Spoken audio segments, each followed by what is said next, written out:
विकासनगर में नवीन चक्राता टाउनशिप को एमडीडीए के तहत बसाने को लेकर नागठात में 40 गांव के लोगों ने बैठक बुलाई। बैठक में लोगों ने बड़ी संख्या में भाग लिया और सभी लोगों ने धामी कैबिनेट से के पास टाउनशिप का स्वागत किया, लेकिन टाउनशिप को एमडीडीए से बाहर रखने की अपील की। बैठक में पहुंचे सभी ग्रामीणों का कहना था कि अगर नवीन चक्राता टाउनशिप एमडीडीए बसाएंगे तो इस पे हमें हमारी जमीन पर जो छोटा बड़ा निर्माण करना है उसके लिए एमडीडीए से नक्शा करवाना पड़ेगा। अधिकारियों के चक्कर काटने पड़ेंगे। ग्रामीणों ने एमडीडीए के भारी भरकर टैक्स को ना भर पाने की बात कही। वहीं सभी ग्रामीणों ने धामी सरकार से नवीन चक्राता टाउनशिप को एमडीडीए से बाहर रखने की अपील की है। इस खबर की ज्यादा जानकारी लेंगे।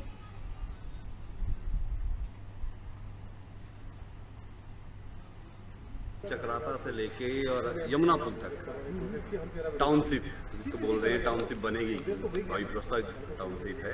तो लोग इसको लेके कि इसका मॉडल क्या होगा, इसके जो ड्राफ्ट है वो क्या होगा, इसमें क्या क्या चीज़ें होनी है, उसको लेके भी संदेह है लोगों में। और दूसरी बात ये है कि जो जिस प्रकार लगभग 2 वर्ष पहले पूरे प्रदेश में जो जिनको तथाकथित आप विकास प्राधिकरण बोलते हैं उनका विरोध किया गया, सरकार को बैकफुट पे आना पड़ा, अपना निर्णय वापस लेना पड़ा। तो लोगों का यही मानना है कि अब एमडीडीए जैसी कोई व्यवस्था अपने क्षेत्र में नहीं चाहते ताकि यहाँ के हक हकूक बने। यहाँ पे टाउन प्लान बनने का प्राविधान रखा गया था, लेकिन उसमें हम लोगों को ये ऐतराज है पूरे 40 गाँव के लोगों को कि इसमें जो एमडीडीए को एक बीच में एजेंसी रखा गया है कि जिनके द्वारा ये टाउन प्लान बनेगा। टाउन प्लानर मतलब एमडीडीए को बनाया गया है, इसका लोग विरोध कर रहे हैं। बाकी ठीक है, अगर यहाँ पे इस तरह का है सरकार का तो हम उसका स्वागत करते हैं, हम उसके खिलाफ नहीं हैं, लेकिन तरीका गलत है क्योंकि ये है ट्राइबल एरिया, जनजातीय क्षेत्र।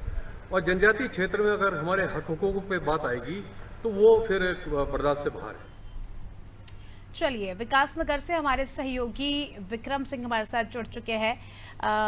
विक्रम, विकासनगर में जो है ग्रामीण जो है वो अपनी कॉलोनी को, अपनी टाउनशिप को एमडीडीए से बाहर रखने की लगातार अपील कर रहे हैं। जी स्मिता, ये ग्रामीणों ने कल नागठात में जो है एक बैठक बुलाई थी। 40 गांव जो इस टाउनशिप के अंतर्गत आ रहे हैं उन गांवों के ग्रामीण बैठे हुए थे।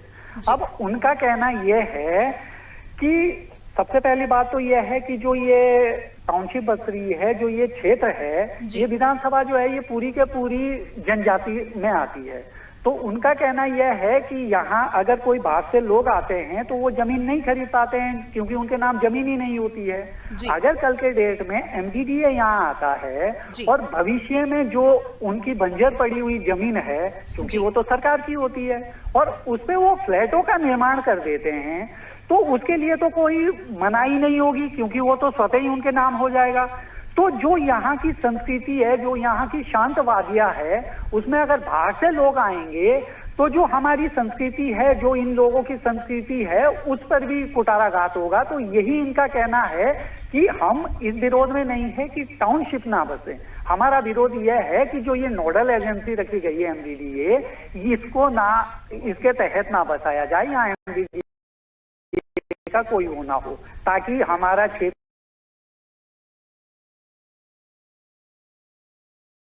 जो है, यहाँ जो शांतवादियाँ है वो शांति रहे। हम तो किसी के नाम नहीं सकती, तो यही उनका मूलतः विरोध है। बिल्कुल, अब देखना खास होगा कि सरकार जो है इन ग्रामीणों की मांग को लेकर क्या कुछ रुख अपनाती है, देखने वाली बात होगी। विक्रम, बहुत बहुत शुक्रिया आपका हमारे साथ जुड़ने के लिए और तमाम जानकारी के लिए।